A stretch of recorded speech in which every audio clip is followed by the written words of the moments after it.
Upendo angekuwa dada yake Maria Martha, tuachane Humphrey Polepole kwamba Humphrey Polepole alikuwa mtu wa siasa, awe dada yake Maria Martha, awe dada yake tuweke wote humo, kina Chaula, kina Mdude, mama yake, dada yake, kaka yake, au yeye ingekuwa mmoja kati ya watoto wake wa kuwazaa au wazazi wake au kaka zake, dada zake, ingekuwa mmoja aliuawa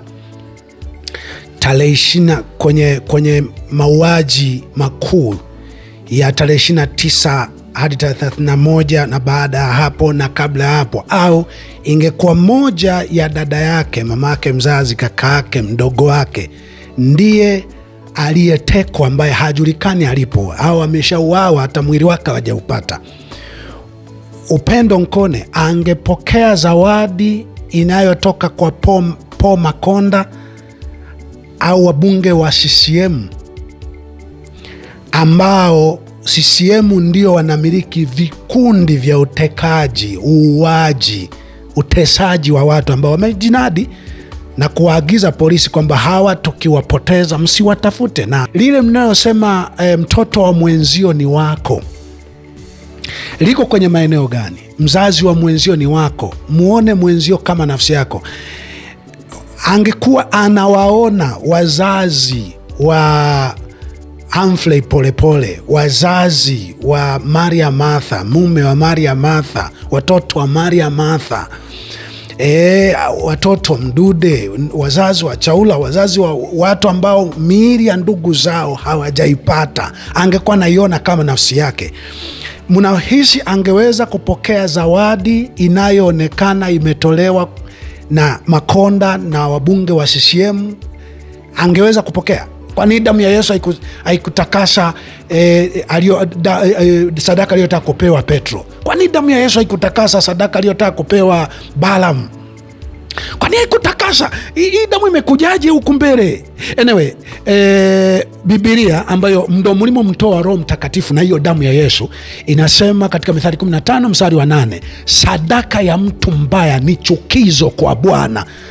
Sadaka ya mtu mbaya ni chukizo kwa Bwana. Mwenye hiyo damu unayotaka itakase, sadaka yenyewe hiyo ni chukizo, haitaki. Kwa sababu mimi nimesoma Biblia kwamba sadaka zinazotolewa kwenye mazingira kama haya zinakuwa na ukoma. Lakini mtu anakuja anakuambia roho, msikilize roho. Roho sio mlimtoa kwenye Biblia roho. Msikilize roho. Kila mtu ana roho wake, kila mtu ana wito wake. Msikilize roho. Mwingine anakuambia Yesu alikaa na watoza ushuru, alikaa na Zakayo. Alichukua sadaka zake Zakayo? Alichukua ili Zakayo iwe sababu asamehewe au Yesu abarikiwe? Alichukua Zakayo zile sadaka, aliwapa masikini aliyowajua yeye, aliwapa aliyowazulumu. Makonda na CCM wanawapa hizo sadaka, wanawapa waliowadhulumu uhai wa ndugu zao. Na wangetaka wawape hizo sadaka zinatosha uhai wa ndugu zao, ni fidia.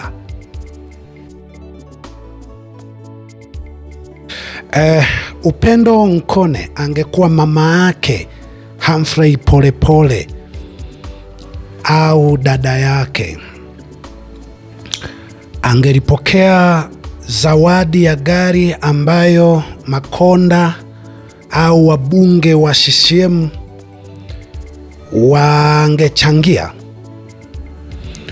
Upendo angekuwa dada yake Maria Martha, tuachane Humphrey Polepole kwamba Humphrey Polepole alikuwa mtu wa siasa, awe dada yake Maria Martha, awe dada yake tuweke wote humo, kina Chaula, kina Mdude, mama yake, dada yake, kaka yake, au yeye ingekuwa mmoja kati ya watoto wake wa kuwazaa au wazazi wake au kaka zake, dada zake, ingekuwa mmoja aliuawa tarehe 20 kwenye mauaji makuu ya tarehe 29 hadi tarehe 31 na baada ya hapo na kabla ya hapo, au ingekuwa moja ya dada yake, mama yake mzazi, kaka yake, mdogo wake ndiye aliyetekwa, ambaye hajulikani alipo au ameshauawa, hata mwili wake hawajaupata,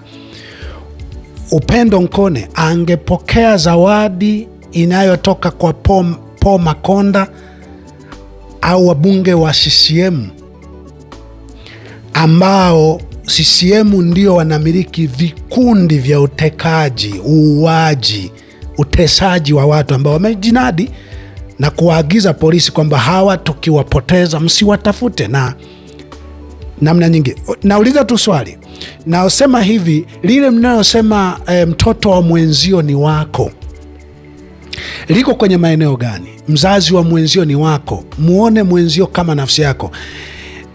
Angekuwa anawaona wazazi wa Humphrey Polepole, wazazi wa Maria Martha, mume wa Maria Martha, watoto wa Maria Martha, watoto wa Mdude, wazazi wa Chaula, wazazi wa watu ambao miili ya ndugu zao hawajaipata, angekuwa naiona kama nafsi yake. Mnahisi angeweza kupokea zawadi inayoonekana imetolewa na Makonda na wabunge wa CCM? Angeweza kupokea? Sababu za kutopokea zawadi hizo ziko mbili. Moja ni angekuwa msibani ambapo gari asingeliona lina maana kabisa. Mbili, aina ya wanaotoa, lengo lao ni nini? Najua inawezekana mnatangaza au zimetangazwa hela kubwa kubwa. Si mpitiaji sana humo kwenye mitandao, nikikinasa kitu chako ujue tu ni mbingu zimekinasa kwa sababu zinataka kukimulika. Lakini kwa niliona ni kama ametangazwa Rose Shaboka ametoa milioni 1, tangazwa mchungaji fulani hivi, inatajwa sijui mchungaji wa Beatrice sijui nini, okay, ametoa kama milioni 10, ametajwa Makonda milioni 10, katajwa na huyo mwingine mbunge wa huko Mwanza milioni 5.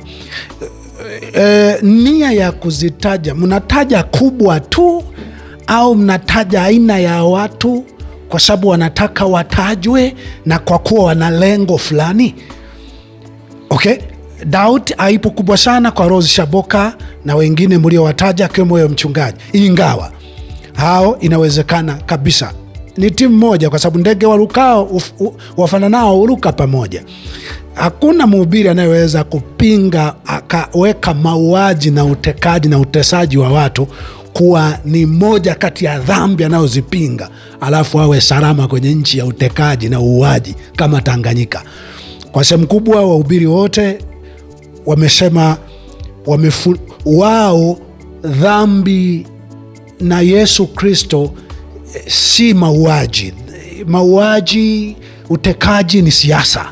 Kukemea mauaji, ile amri usiue, ile amri ile ni ya wanasiasa. Sasa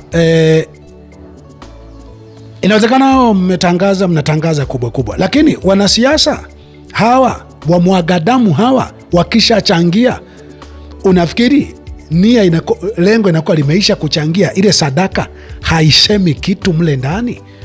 Ile sadaka haina neno fulani mle ndani? Lile neno ambalo hawa wamwaga damu akina Paul Makonda na huyo mbunge wa Kwimba, wabunge wa CCM, wamiliki wa vikundi vya utekaji, utesaji, uuaji wa watu, hiyo lugha ambayo inaweza kawemo kwenye sadaka yao, hiyo ndo nayoichokonoa kwamba hiyo ina ukoma, hiyo inapelekea hilo gari liwe na damu. Najua wanadamu naoishi sasa, munaamini baraka, amuamini Biblia, amuamini haki, amuamini utu, amuamini kabisa. Kwa sababu mimi nimesoma Biblia kwamba sadaka zinazotolewa kwenye mazingira kama haya zinakuwa na ukoma. Lakini mtu anakuja anakuambia roho, msikilize roho. Roho sio mlimtoa kwenye Biblia roho. Msikilize Roho. Kila mtu ana roho wake, kila mtu ana wito wake. Msikilize Roho. Mwingine anakwambia Yesu alikaa na watoza ushuru, alikaa na Zakayo. Alichukua sadaka zake Zakayo? Alichukua ili Zakayo iwe sababu asamehewe au Yesu abarikiwe? Alichukua Zakayo zile sadaka aliwapa masikini aliyowajua yeye, aliwapa aliowadhulumu. Makonda na CCM wanawapa hizo sadaka, wanawapa waliowadhulumu uhai wa ndugu zao. Na wangetaka wawape hizo sadaka zinatosha uhai wa ndugu zao, ni fidia. Mnasoma chochote nyie? Biblia ndo iliyomwandika huyo Roho mnayesema msikilize Roho, na ilisema Roho atatoa katika yaliyo yangu, hataanza ya kwake. Yote niliyowafundisha ninyi ndiyo atakayowaagiza. Nikisema muwe na huruma juu ya watu wengine, Roho atawakumbusha hayo, atawafundisha hayo. Nyie muna roho gani? Haamini kabisa Biblia, haamini kabisa haki, haamini kabisa utu. Tuache vya roho, tuje kwenye swala la ubinadamu wa kawaida. Ungekuwa wewe ndiye umeuliwa ndugu na mwili haupati, ndugu zako wamepotezwa, ungepokea sadaka au mchango wa gari au gari kabisa, ungelipokea kwa ambao wanamiliki vikundi vya kuteka, kutesa, kuua ndugu zako? Tutoke kwenye ulimwengu wa roho. Mmenishinda nyie, mnamsikiliza Roho. Hii Biblia, kwa sababu kwanza hata Biblia huwa hamsomagi, na hata inaposomwa unakuwa huna habari nayo, huna kazi nayo. Wewe unachoangalia, yani nyie mnachojua Roho ni yale matakwa yako, shauku zako, mapenzi yako, ndo mnachojua, ndo Roho. Roho ana mipaka. Roho kuna kitu ambacho ukifuata shauku zako ukamuingiza Roho hapo, kuna namna utakuja kupata madhara fulani. Ndo tunayoyakinga wengine haya. Potelea pote, mutukane sana, muwe mnatukana sana. Mimi kwenye vitu kama hivi huwa na ruhusu kwamba muwe nguvu ya kutukana ni ndogo. Tukaneni sana. Mimi si najua tunaenda mbele. Wewe unachofikiri. Mimi nilikuwa najulikana kama mchungaji. Kuna mahali naona mimi naandika mchungaji. Kwenye ibada kule kanisani ni vijana wanaandika. Mimi naandikaga Mbarikiwa tu. Mpaka leo mnafahamu mnaita mchungaji. Mnaita mchungaji. Ujue kuna mambo mengi mmejua, licha kwamba tunamtukana, lakini uchungaji ulipaswa kuwa hivi. Najua wengi mtagundua huu ndio ulikuwa uchungaji. Hivi ndivyo uchungaji utakiwa kuwa, mkiwa mumeharibikiwa sana. Nachojua ni kwamba, kwa sababu si mnajua kuonewa ni pale utakapoonewa wewe tu, utaonewa tu, pata kufikia tu. Nimemwona kijana mmoja, nikipata nafasi nitaweka clip yake maalum, Mwasabwite, nasema serikali nisaidieni, kesi ya Ngedere unampelekea unampelekea nyani. Watakusaidia, hasa mimi nikiweka ile clip nikaelezea yale, watakusaidia. Au wakinisikia tu hapa, watakusaidia ili waonekane wanasikiliza. Ila yule watakaye minya, ukumbuke ni timu moja. Wakiminya atatafuta pa kukuminyia, na utajua ulipata haki yako ya 1,500,000 mabilioni kwa hasara isiyoneneka. Kwa hiyo alimadamu mnaishi, utakuja kulalamika ukija kuonewa mwenyewe. Wanapoonewa wengine halikuhusu. Usubiri, mtaonewa tu. Kama unataka usije ukapokea gari kwa sababu wameua mtoto wako, dada yako, mama yako, kaka yako, na wanaamua kukupa gari ili ionekane ni kawaida. Unataka waje waue mpaka mtoto wako ndo ujue gari halipokereki? Subiri, yatatokea tu. Nimalize kwa kusoma andiko, sababu hata nikiasoma mwanzoni hayawasaidii chochote. Nimalize kusoma andiko. Anayetoa sadaka ni nani? Mikononi mwake mna nini? Kimsingi kwenye mikono ya makonda mikono ya CCM kumejaa damu. Mnasema damu ya Yesu itatakasa. Hivi damu ya Yesu kwa nini haikutakasa sadaka aliyotakiwa kupewa Elisha? Kwa nini damu ya Yesu haikutakasa sadaka aliyotaka kupewa Petro? Kwa nini damu ya Yesu haikutakasa sadaka aliyotaka kupewa Balaam? Kwa nini haikutakasa? Hii damu imekujaje huku mbele? Anyway, Biblia ambayo ndo mlimomtoa Roho Mtakatifu na hiyo damu ya Yesu inasema katika Mithali 15 mstari wa 8, sadaka ya mtu mbaya ni chukizo kwa Bwana. Sadaka ya mtu mbaya ni chukizo kwa Bwana. Mwenye hiyo damu unayotaka itakase, sadaka yenyewe hiyo ni chukizo, haitaki. Anasema kutii ni bora kuliko sadaka. Hiyo damu unayotaka ije itakase hiyo sadaka, hiyo damu unayotaka ije itakase hiyo sadaka ni chukizo kwa Bwana aliyemwaga hiyo damu. Sadaka ya mtu mbaya ni chukizo. Mikono ya Makonda, mikono ya CCM imejaa damu. Ndio CCM ndio wamiliki wa vikundi na majeshi yanayomwaga damu za watu. Sadaka yao sio salama. Namaliza kwa kukwambia Upendo Nkone, hiyo gari alimadamu imeingia humo mikono yenye damu. Binti yangu, usipokee. Najua bado taa ya Mungu ndani yako haijazima kabisa. Unayo hali uwezo wa kusikia sauti ya baba yako. Usipokee mwanangu, usipokee. Usipokee Upendo Nkone. Gari ina damu. Gari ina damu. Gari ina ukoma. Lakini ukitaka kuniaibisha, ngoja nipokee, nimwaibishe Mbarikiwa. Niaibishe mwanangu, niaibishe na ngojea. Mimi nimeshaaibika kuliko aibu yoyote inayoweza kuja. Nimeshawahi kusema maneno mengi sana. Kwa mfano, Tulia anasema utaanguka, utapotea, akapandishwa cheo. Kantimbo, utaanguka, akapandishwa cheo. Kwa mimi nimeaibika sana hapa nilipo. Nimeaibika sana. Saidi Hussein Manso, umeanguka, utaanguka, amepewa ubarozi, kapandishwa cheo.